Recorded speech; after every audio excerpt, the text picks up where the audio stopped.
Okay, so if you have 1/5 plus 2/5, because the denominators are the same, we just add the numerators. 1 plus 2 is 3, and we rewrite the denominator. When our denominators are different, this is 3 and this is 4 right here, and we have to find a common denominator. So we're going to count by 3s and we're going to count by 4s until we get to a common denominator, which is 3, 6, 9, 12, 4, 8, 12. If you can't do that in your head, that's okay. You can just write it down here. 3, 6, 9, 12, 4, 8, 12. 12 is our common number. So then I can't just change a 3 to a 12 in math. What would I have to do? Multiply it by 4. Anything I do to one side, one part I do to the other. So this is 8. And then this one is a 4 and I changed it to a 12, so I have to multiply it by 3. Anything I do to the denominator, I do to the numerator. Now I have the same denominator, so all I have to do is add the numerators. 8 plus 3 is 11 over 12. That's as simplified as it can go. Yeah. To simplify, if we had 5/20ths, we're going to ask, does 5 and 20 share a common number that we can divide by? Yes. 5. 5 divided by 5 is 1. 20 divided by 5 is 4. Then we just check to make sure, is there any other, can we simplify it even further?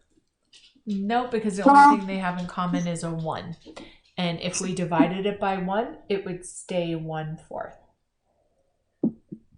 Yeah. Is that all coming back to you now? Yeah, a little. Okay. Here is our improper fraction. We are going to write the denominator here and the numerator here. How many times does 4 go into 15? 3 times. And then 4 times 3 is 12. We have a remainder of 3. This number up here becomes our whole number. This remainder, so if we put the remainder here, this goes here as the numerator, and it's all over the original denominator. So if we had 17/5, what is your first step looking at this one? What would you do? Well, you divide 17 by 17 divided by 5, which is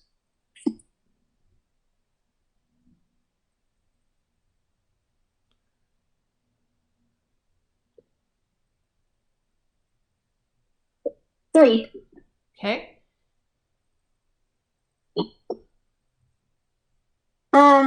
So 3/5.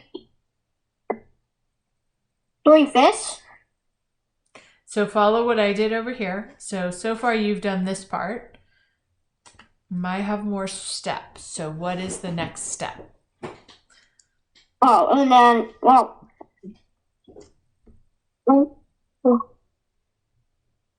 we have to finish our division problem, right? Yeah. So go ahead and finish that and see if you can figure out what the answer is. Okay.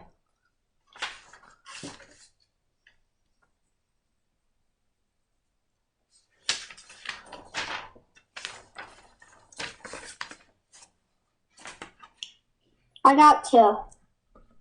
Remainder 2. So 5 goes into 17 3 times. 3 times 5 is 15. 3 remainder 2. This becomes our whole number. This becomes our numerator, and it's all over the original denominator. Oh, okay.